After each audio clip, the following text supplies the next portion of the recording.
Баршаңызға қайырлы күн қыздар. Бүгін еш қиындықсыз жасалынатын қызыл мақпал тортын дайындаймыз.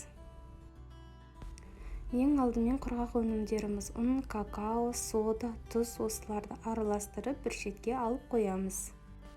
Басқа ыдысқа айранды құйып, оған бояғышымызды салып, жақсылап араластырып, бұны да бір шетке алып қоямыз. Енді жұмыртқаға қантты салып, аппақ болып 2-3 есеге көтерілгенше миксерлейміз. Миксерлеп болғаннан кейін ерітілген майды және дайындап қойған айранымызды құйып, біркелкі болғанша миксерлейміз. Одан кейін құрғақ өнімдерімізді саламыз. Жартысын салып, араластырамыз миксермен. Ол араласып болғаннан кейін қалған жартысын салып, тағы да миксермен араластырамыз.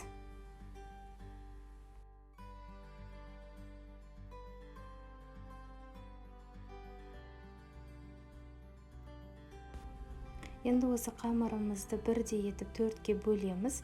Формамызды жақсылап майлап, әрқайсысын 180 градуста 15 минуттан пісіріп аламыз.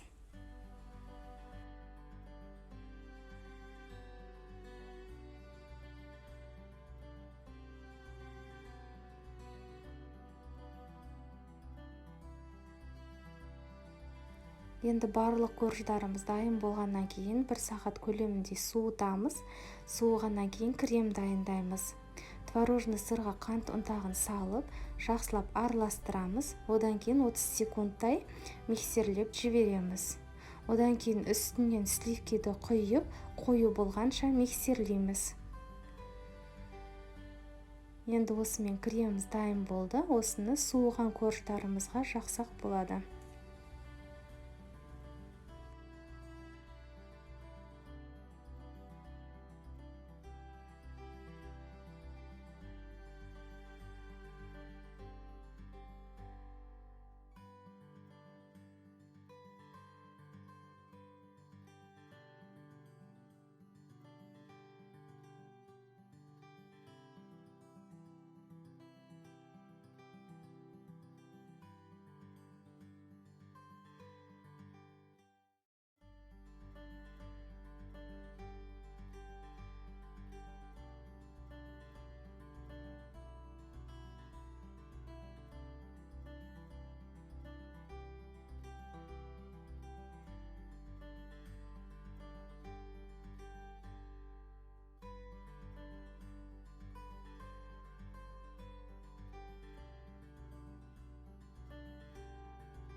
Бір корждың бетін кішкене ғана кесіп алып, соны үгітіп, тортты әсемдедім.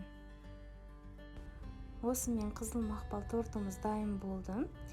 Бұл рецепт бойынша мен тортты заказға жасаймын. Және де бұл заказға жасалынғандықтан тортты кесіп көрсете алмадым. Видеомды соңына дейін тамашалағандарыңызға сіздерге рахмет. Ұнап жатса комментарий және лайк қоюды ұмытпаңыздар.